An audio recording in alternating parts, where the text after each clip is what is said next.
Spider-Man No Way Home is in theaters now, and if you haven't seen the film, this is going to be a spoiler review, so I will be talking about all kinds of things that I really want to talk about, and it's going to be exciting. So look forward to that. I hope you guys saw the movie. I hope you had a good time. There's tons of stuff to enjoy in the film, and a lot of stuff to unpack, and some things that made this person very happy. So let's talk about that. But first, I do want to give a big thank you to the sponsor for this video, Marvel Strike Force. Marvel Strike Force is a squad-based RPG where you can fight alongside your favorite Marvel heroes and villains. There are over 180 characters to choose from in a fight to save the Earth. You can battle your way through arena, raids, and alliance wars, and earn character shards, resources, and equipment to assemble your Marvel Dream Team. As you build your roster and progress through the game, don't forget to check out the costume store to finish off your enemies in style. And you can even switch up those costumes in the heat of battle. Log in and play through in-game events for new character releases, holiday events, and MCU-themed campaigns, like Shang-Chi, Black Widow, or The Eternals. Marvel Strike Force is available for free on iOS and Android. Download now using my link below and join the fight. So please do check out that link in the description below. Thank you so much to Marvel Strike Force for sponsoring this video. Let's keep talking about spoilers for Spider-Man No Way Home. Oh my god, there are so many things I want to talk about in this movie. So right off the bat, my dude Charlie Cox as Daredevil is in this fucking movie. I was so happy to see Matt Murdock. Oh my god. When they canceled Daredevil on Netflix, I was actually very sad because Daredevil is my boy. He is like my dude. I was so excited that they got Daredevil so fucking right. Don't start from scratch, please. Don't do that. Don't wipe the slate clean. They brought Matt Murdock in there as Peter's lawyer, which a lot of people predicted, but it was great. I am so glad that they're like, yeah, okay, he's in. In regards to the other Marvel characters that were on Netflix, I would love to see Kristen Ritter back as Jessica Jones in some way. Obviously, Mike Coulter as Luke Cage was fucking awesome. I can give or take Iron Fist. That was just everything I needed. And honestly, when I filmed my review, my non-spoiler one, I was like, shit, Daredevil's in my background. My Matt Murdock, Charlie Cox hot toy, and I was like, oh shit, maybe I should take that out because people will think I'm saying Daredevil's in the movie. And then I was like, no, because that's been in my background for like months and months and months. So if I take him out, then people will definitely know he's in the fucking movie. I went through a whole existential crisis about that goddamn hot toy. What they do with the villains in the film as well, I really liked. The fact that as soon as Doc Ock rips Spider-Man's mask off, he's like, hey, you're not my Spider-Man. Who the fuck are you? And it kind of starts this whole... It's not really a team up. It's sort of like a attempt at saving some of these villains. Doctor Strange tells Peter all of these villains have encountered Spider-Man and it didn't go well for them. Their fate is to die at the hands of Spider-Man. And Peter Parker, being a genuine person as Spider-Man, is like, maybe I can help. Maybe we can save them and kind of take that pain away from them, which I thought was beautiful. It wasn't just like, here's evil people and we're going to be mad and we're going to fight. There was something heartfelt about that and very good, as I said in my review. It just felt warm and it felt kind. It felt right. And Norman Osborn / Green Goblin go through their changes, the split personality stuff in this film. It's very much so like that great iconic mirror scene in Sam Raimi's first Spider-Man movie. I like that they brought that back. He wasn't just Green Goblin all the time. He wasn't fully taken over. He did have moments of lucidity where he was Norman Osborn and was able to connect with Otto Octavius, and both of them were like, what the fuck, you're supposed to be dead. The banter going back and forth between the villains was mostly enjoyable, and there were a few lines that were obviously winked to fans. Like, I won't lie, I laughed when Willem Dafoe said, I'm something of a scientist myself.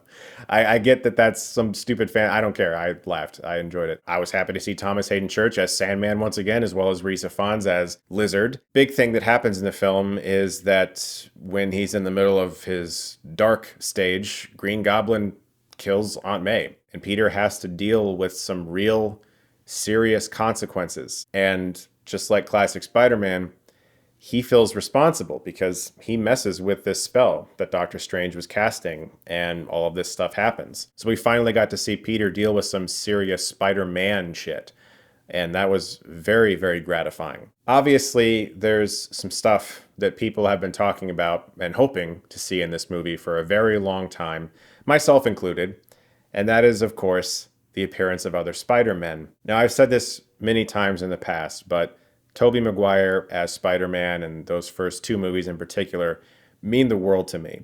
And I like Andrew Garfield quite a bit as Spider-Man, even though I didn't really like his movies all that much.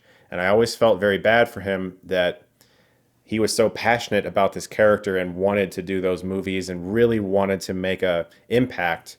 And he got cut off after two, and he never really got to do anything else with it because Amazing Spider-Man 2 ends very sadly for him and for his character. And it was depressing for me to think about Andrew Garfield's personal journey as Spider-Man. And so that's why I'm incredibly happy that Tobey Maguire and Andrew Garfield are actually in this movie.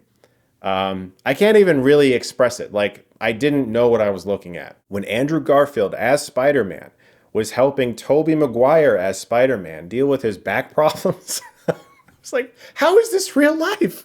What is going on right now? This is insane. And surprisingly, one of my biggest takeaways from this movie was actually Andrew Garfield. He's great in it. I mean, like, he packs so much fucking emotion into essentially the third act of the movie that it almost could fill up its own movie. He showed up for this. And I like that they got to have like a conversation about the fact that he has organic web shooters and they have mechanical web shooters, and they were like fascinated by the fact that he could shoot webs out of his body. That was great. But like I said, with the villains in my original review, I was just terrified that Tobey Maguire was gonna like zoom in and land on the Chrysler building and say pizza time and then fly away. And he's in the whole third act. Like, his character has a reason for being there, and everybody gets to do a thing, and they kind of encourage Tom Holland when he's thinking about quitting and he's just so upset about Aunt May. They're able to come in there and be like, we've lost somebody too. And that scene almost brought a fucking tear to my eyes. Hilarious as that sounds, it was really well done. It's just one of those things I never thought I'd fucking see, and I got to see it. They all team up to fight against these villains, and Doc Ock even shows up and helps, and it ended in a way that was extremely heartwarming. But there's one moment in particular that I loved. My friend, when he saw the trailer for Spider-Man No Way Home, and he saw MJ falling and Tom Holland, Spider-Man, reaching out, my friend was like, man, wouldn't it be cool if Andrew Garfield caught her instead? Because they fucked him, man. He dropped Gwen. It's terrible. He's so sad and depressed. And it happened. They did that. Like, that actually blew my mind that my friend wanted that to happen, and they actually put that in the film. And again, Andrew Garfield was amazing in the movie. He was really phenomenal. I won't lie, man. Like, I'm serious when I say this. Part of me wants them to go back with Garfield's universe and make some separate movies that are just like offshoots with him again. Just do it. Just make it better than the other two. I'd watch the shit out of those. After Spider-Man beats the shit out of Green Goblin, Tobey Maguire comes in there and convinces him not to kill Green Goblin, which was great. He didn't have to say, he was like, no, man, don't do it. It's not worth it. It was great. He just said that with his face. That was awesome. And the final spell that Doctor Strange makes, Peter has this idea. He's like, just make everybody forget about me, man. Just do it. It's okay. It's your only way to fix all of this. And he does that. And at the end of the film, he's trying to maybe convince MJ that, hey, we used to have a relationship together. And I was thinking in my head, like, how are they going to do that scene? That would be a strange sort of exposition heavy scene, like having to explain all of this shit to her. And I really loved that he's like, you know what? I hurt you. You have been physically and emotionally hurt by me because you know that I'm Spider-Man, and it's not a good idea. And he just takes his coffee and leaves. Ending with him having made like a real comic looking cloth suit zooming around in Christmas, New York. That shit gave me tingles, man. It gave me Peter tingles. And I really enjoyed that. I thought that was excellent. So like, I'm terrified that they're just not going to make any more with this Spider-Man, because that to me is Spider-Man. And it feels like we kind of like we're finally there. So they better keep going. That's all I'm saying. The end credits scene features Tom Hardy as Eddie Brock, which was wonderful to see. Although it seems like he got zapped back when the multiverse stuff was restored and some of the symbiote was left behind. So it's like, okay, so is Tom Hardy like not going to be there?